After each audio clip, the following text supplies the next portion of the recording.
I've been working in London for about 11 years in some capacity or other, and during that time I have taken thousands of tube journeys. Now you get to hear about these secret, hidden and disused tube stops that you can never access as just a regular guy.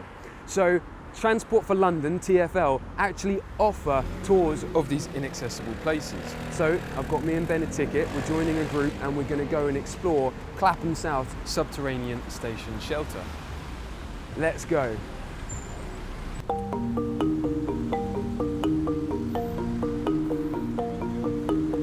Thank you. This is where it begins. Hi. The journey to the shelter itself is 11 stories underground. A couple hundred steps later and I was finally in the shelter. We met the first tour guide who explained the reason of the shelter: bombing in the Second World War. London took a hammering from German bombs, and although underground stations were used for refuge, they were not bomb-proof. People protested and the British government responded with extensive plans to create mass subterranean accommodation for 100,000 civilians. These deep-level subterranean shelters were 10 in number across central London, each accommodating 10,000 people.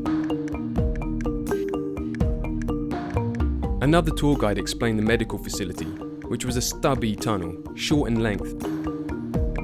The photo was real and offered a look at the rudimental facilities, tables, buckets and not much else.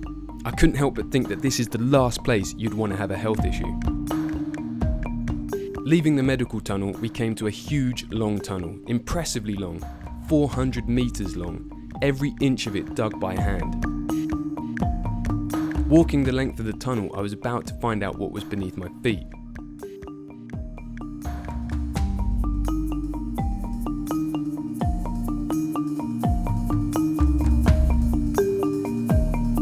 We've just come downstairs. Now, they're like big tubes that are split across the middle. So you stand upstairs and then you come downstairs, and this is where they would sleep. There's like 500 beds down here. As you can see, they're all really close together. It must have been absolutely insane to do this. But it does feel safe and it feels really interesting. But the group's gone, so we gotta go, come on. I would like to spend a night down here. It'd be pretty cool.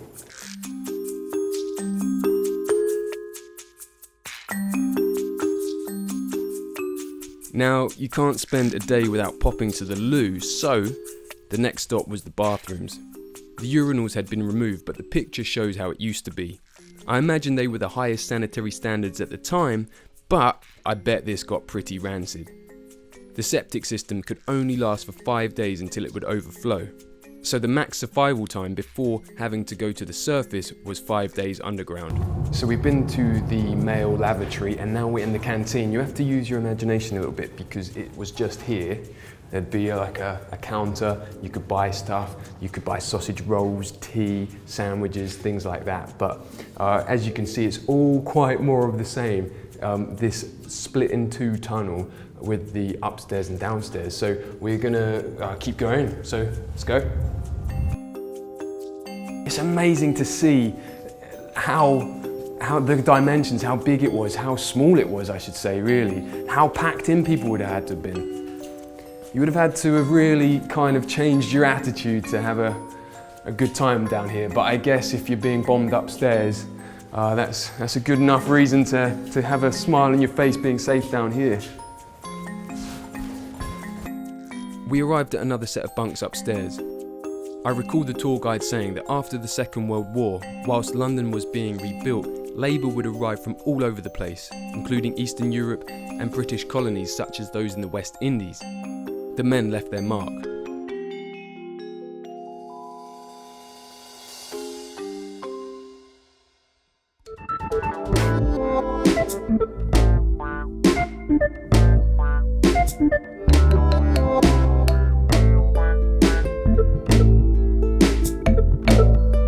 Following the rebuilding of London and the fortunate lack of any more wars, the shelter would eventually become a secure storage facility for sensitive information. So that's the end of the tour. It's been nearly 100 years condensed down into 75 minutes. So as you could imagine, it's quite a lot of information to take in, but it's been a really great time. Like, I've thoroughly enjoyed myself and I would completely recommend coming and trying it out yourself. There's not only this station, but there's loads of other stations around. So just go on the website TFL or find a link through Google or something like that. If there's some cool thing to check out in your country that you know about, maybe a disused shelter, something from the war, something present, something old, link me down below, let me know. If you've liked it, comment, subscribe, share, all the rest of it, and I will see you on another adventure.